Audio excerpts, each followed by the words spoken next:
kind of systems and routines would you need to be able to become the woman that you want to be and that you desire to be?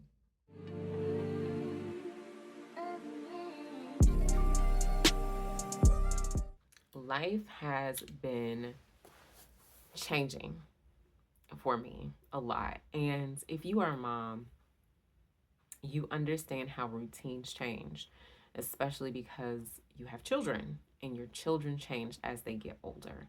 Like a newborn sleeps a lot more than a 6 month old, and a 6 month old has naps, unlike a 4 or 5 year old.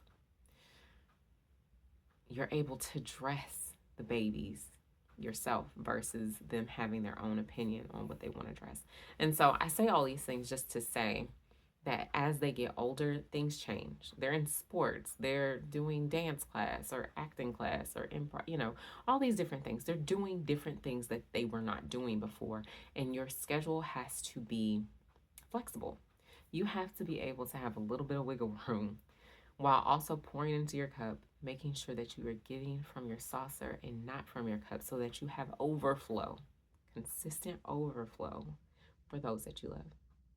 So let's get into how to create the most delicious life for you. Now, as you may know, I am a stay-at-home mom. I have just retired from photography, and I am so excited and so happy because I'm able to pour more of my time and energy into our home, literally into our home. When we got married, we moved from Louisville to Ohio, and I think I was like 32, 33 weeks pregnant. I was very pregnant. I do not recommend. If you are not pregnant, but you plan on moving soon, don't get pregnant and then move. Don't do it. But what I will say is, when I had my son, I then created my business and it opened when he was 11 months. So I had two babies because if you are an entrepreneur, you know it takes a lot of time, energy, dedication to pour into that business. So I'm really excited to be able to have extra time for me to do the things that I find to be absolutely amazing and delicious. So, what I have found to be enjoyable, honestly, and it may be because my children are older than 4. I found that when children become 4, for me, they are a little bit more independent and able to do for themselves, and they don't need mommy so much. And so now that they are 4, I have started doing this morning routine, right? We're still in the winter arc. We're still getting our bodies together. But I've created this morning routine because I started the Golden Vein. I believe that's the name by Julia Cameron. I did the Artist Way with her maybe 2 years ago, and it was phenomenal. So now I'm doing the Golden Vein, and the morning pages are still a deep part of that course. And for me to be able to write first thing in the morning, I need to get up early.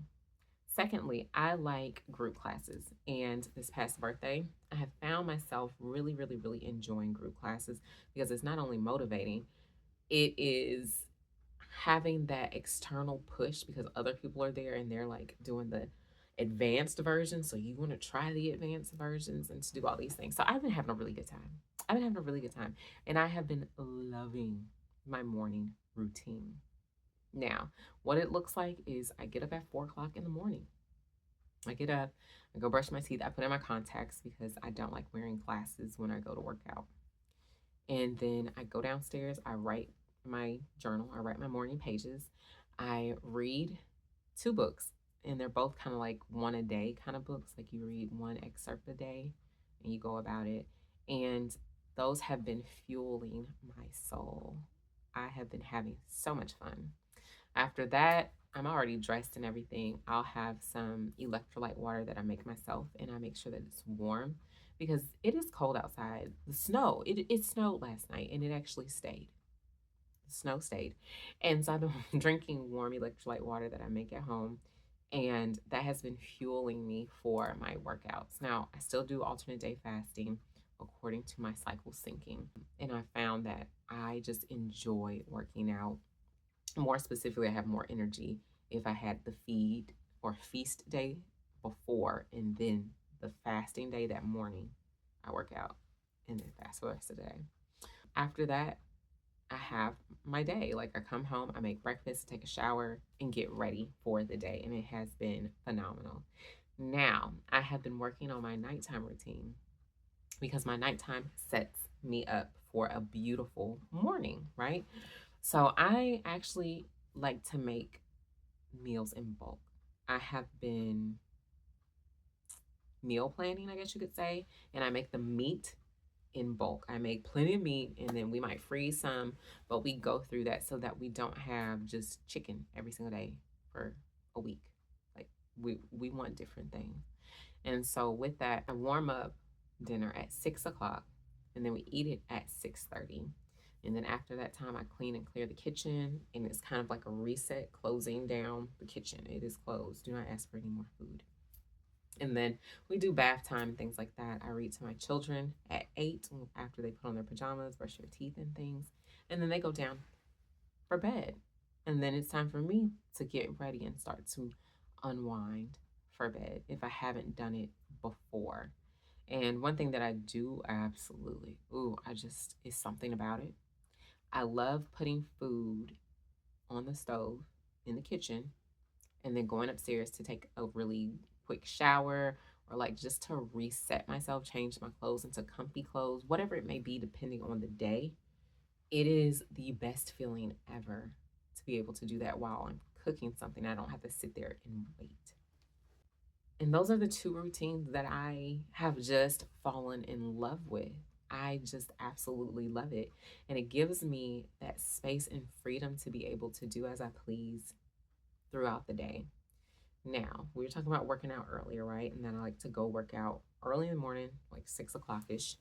And those days, I actually have to walk in the middle of the day. So, probably before or after lunch, that is when I get in my 8,000 to 10,000 steps. And this has just made life a lot more fun for me. Now, a few tips that you can do is figure out what makes you happy, what makes you super excited to get up in the morning. For me, I love to journal. The morning pages, chef's kiss. I absolutely love it because it helps me clean out whatever kind of things I might be thinking, and it allows me to get rid of the brain fog and the brain clutter that may be happening from me thinking about my dreams, thinking about what I need to do today, thinking about how I can make today better because yesterday may have not been my best. All of those things, I'm able to write it down. I even write like a list of things that I plan to do for the day simply because it helps me organize what I plan to do, right? So, what is something that you absolutely love to do? Do it in the morning. Make yourself happy and make yourself proud of yourself for what you're doing. If you have no idea of what it is that would make you happy, look at your goals. Look at your goals. If taking a step towards your goals does not make you happy, you might want to change your goals. You might want to do that. For me, my goals is literally to work out and to feel really good in my body and to eat foods that make me happy and agree with my body. So far, so good. Another thing you're going to want to think of is what kind of physical goals do you have? Because as a woman, we know that our beauty is key. It opens doors for us that a lot of us may have not realized, especially before stepping into our feminine bodies, our feminine power. Your beauty is key. So, what physical goals do you have? Do you want to work on your skincare? Do you want to work on your body and getting fit? Do you want to work on hair? Do you want to work on nails and learning, how to do your nails or where you want to go to get your nails done? What do you want to do? And you can start to incorporate that into your evening routine. I love a good like hair mask. I love that. Like it feeds me. It feeds my soul. You know what I mean? To be able to fully pour into yourself and do the things that make you happy when you wake up and when you go to sleep. That is literally the answer when it comes to how do you pour into yourself so much? And that is a question that a lot of my friends have asked me, especially when I had children. But now I do it even more because I am able to detach away from them as they are able to detach away from me, so that I can pour deeply and lavishly into myself without the mommy guilt, without the, oh no, what are they going to do without me? All that kind of stuff. I'm able to pour into myself deeply and lavishly. So find what makes you happy. Look at your goals and what kind of systems and routines would you need to be able to become the woman that you want to be and that you desire to be. It doesn't really matter what anybody else thinks or what they say. What matters is how you feel about it. I hope this really helped you be able to figure out what you can do to be able to create a routine that really works beautifully and deliciously for you.